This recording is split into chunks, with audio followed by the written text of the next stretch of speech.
Elias Pettersson makes history with the Lady Byng votes coming to an end. We also get an update from Pettersson's agent on the injury he got dealt during the season. We also have a huge update on a rival team potentially trying to swoop in and steal Dakota Joshua from the Canucks. We'll get into that later on this episode. Before we start, I just want to give a shout out to everyone that is subscribed to this video or channel. It is growing so fast, and just looking at everyone that is subscribed from Canada, United States, Sweden, Australia, it's just awesome to see. If you guys haven't subscribed yet, make sure to go down and hit that subscribe button. We'll be all season long giving you updates from all around the Canucks. But with that, let's hop straight into the first topic today, which is Elias Pettersson finishes second. Now, obviously, we're talking about the Lady Byng voting. Obviously, Jacob Slavin did come home with the trophy, but Pettersson finishes second, which is the first time in Canucks history that a player did finish in the top three. We do see he had 13 first place votes. If you want to go through and look at all the voting, you can as well. But just seeing Petey having the season he was having, obviously being dealt an injury, seeing him be a finalist for the Lady Byng is just amazing. When you do look at Pettersson, obviously in 82 games, he had 89 points. Going into the playoffs in 13 games, he did kind of slow down a bit, but obviously he finished with 6 points. And Griffin, what's your thoughts on Petey making history and being nominated for the Lady Byng? It was great to see him be the first Canucks player nominated. It was a milestone for the franchise on a season that brought many milestones and many awards and many accolades. There's so much to be proud of for the Canucks this season. Definitely feels like they overachieved despite not coming home with the hardware, but that's all stuff to focus on for next season to make sure they can get further and come home with it next year. But it's just that this team continues to improve, and I think this will give Pettersson even more reason to just having a phenomenal season going forward. Yeah, and the big thing is we've seen them come home with the Pacific Division title. We've seen Rick Tocchet come home with Coach Theory. Obviously, Pettersson didn't win the Lady Byng, but we do see the Norris Trophy still in for grabs for Quinn Hughes. So it's definitely a season to look back on and appreciate where the Canucks are going to continuously get better. Now, talking about Petey, we do get into the second topic today, which is Pettersson's agent speaks on his injury. Now, obviously, during a Donnie and Dolly show yesterday, the agent, J.P. Barry, did speak on Pettersson's injuries. Some of the injuries that these players have, I mean, they have them with the training staff, but they're not enough to get to the level of seeing a doctor every day. I know he was seen prior to the playoffs, but I think he felt at the time during the playoffs that it was going to keep him out of the lineup. Now you do see he continued on. You can tell just by the look on his face, his disappointment, and he feels like he could have played better. So I think he will. Now obviously this is going back, just looking at Petey's playoffs. He did slow down a tiny bit going into the second half of this season, going into the playoffs and not being a point per game. But a healthy Pettersson, a lot of people are ripping this guy in the comments, and it's quite disgusting. Some of the things being said, but when you do look at Pettersson in a healthy season where he had 68 games played, 66 points, going into the playoffs with 18 points in 17 games, once Pettersson's healthy, this is going to look foolish where everyone's talking about trading him. This is a guy where a lot of people also talked about trading JT Miller, Connor Garland. We've seen the resurgence of these two with the quotes coming out from his agent saying that he wants to get better. He knows he'll get better. This is huge to see that Petey is committed to getting back to what he used to be. And what's your thoughts on this as well, Griffin? Great to see that Petey is committed to being better. We've seen here how it's been stated that a lot of guys play for the bag instead of for the cup. And we see that Vancouver is a team that does not have anyone like that. It seemed like many people have been roasting Petey for that. I don't think that's the case. Like we saw up there, it looked like someone took his dog out to pasture when he's been up there taking the punches and hitting the hard questions. But with the way that this season ended, and despite getting the Lady Byng nomination, I think he has a lot to motivate him going into next season and to have an even better season than to build upon a great season this season and to move forward with this contract that he was given. I think he's going to go into a bit more of a pressurized year, like Allvin said in his press conference at the media day. So I think it's going to be a very interesting season for Petey going into next season because of the contract pressure, the pressure to follow up on the injury reports and to follow up on a great season from the previous season and not have those injuries and try and show up in the playoffs a bit more, unlike he did this season. I think there's a lot that people are going to be looking forward to. There's going to be a lot of naysayers. There's going to be a few people that come to his defense.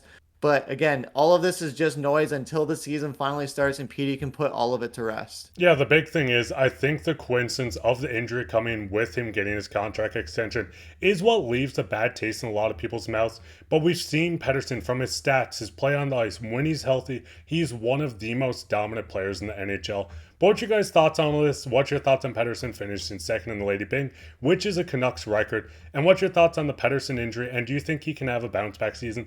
Let us know down in the comments. But with that, let's hop straight into the third topic, which I'm sure not a lot of people want to see, is Dakota Joshua to the Leafs. Now, obviously, we got these reports 2 days ago from the Donnie and Dolly podcast.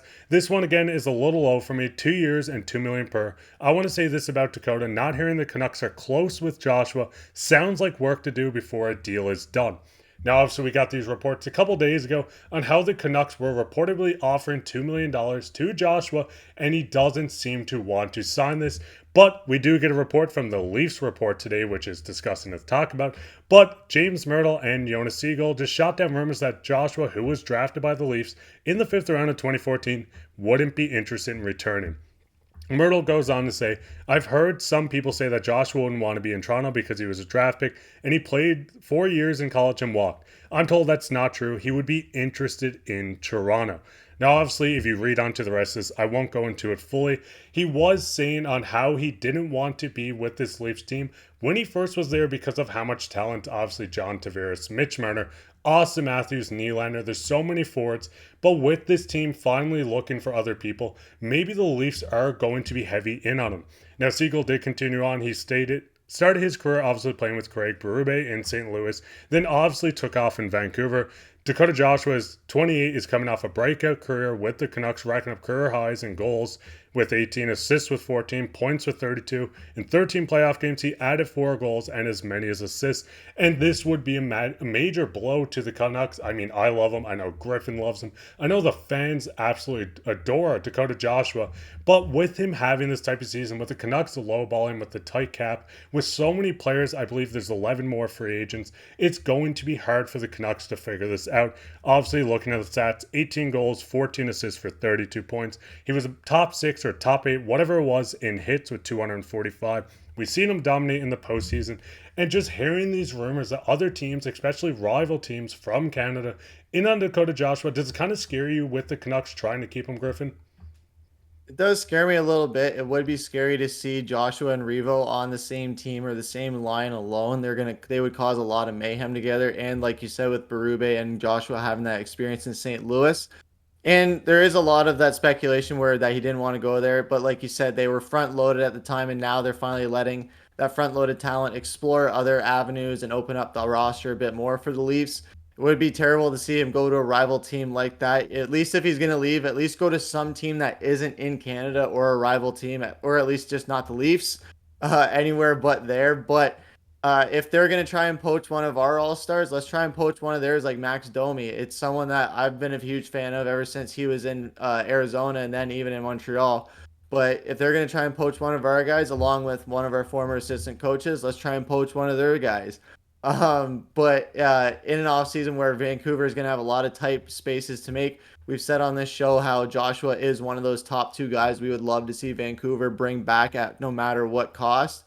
It's going to be tough with Zadorov and all the other guys in Lindholm and what their asking prices are. But if they're able to keep Joshua, it's great. But if they're not, go after Max Domi for revenge. Yeah, the big thing is looking at Joshua, I think the Canucks do need to do everything they can to get him back. This guy was a heart and soul. I talk about it so much. The third line with him and Garland, whoever you put in the middle of them, was one of the top lines. Not one of the top third lines, but one of the top lines in the NHL. Bringing Joshua back is a must. I want to see him back. Fans want to see him back. Griffin wants to see him back. My mother wants to see him back in Vancouver. This is a guy that Allvin, yes, the low ball started, but I feel like this team can't let him walk to free agency, as there's a lot of other teams that will start bidding more for him. And just looking at Evolving Hockey, and I know this is advanced stat statistics, just looking at it, but according to Evolving Hockey, they project that his next deal is around a 2-year deal, paying him $2.049 million. Obviously, if the rumors are correct that Joshua was offered this contract, of $2 million. It seems like he is looking at the $3 million range. What would you guys' thoughts on bringing Josh back? Are you worried a team like the Toronto Maple Leafs might swoop in and steal him? How much would you give him? How much term would you give him? Let us know down in the comments. But speaking of comments, we'll get into everyone's favorite topic, which is comments of the day. And the comments today, and I don't know if I should say your name, so I'll just go with Barf. Barf said, you guys love that team so much, and neither of you live in BC. Respect from Vancouver Island. Shout out to you, Barf. It's awesome to see just everyone from Vancouver giving us the praise and just seeing that you guys are enjoying the video. I'm from St. John's, Newfoundland, so I'm quite literally the opposite of you guys. And Griffin, if you want to say where you're from too. Yeah, I'm from Windsor, Ontario, right across the border from Detroit and not too far from Toronto. So it's great to see how they're torn between the two teams, but love to support my guys out west. I've been out there many times for visits, and I love to go back there and can't wait to go back there for more content later in the future. Yeah, we've been talking a lot about coming up next season, so keep an eye for that because we could be in Vancouver the sooner than you guys know.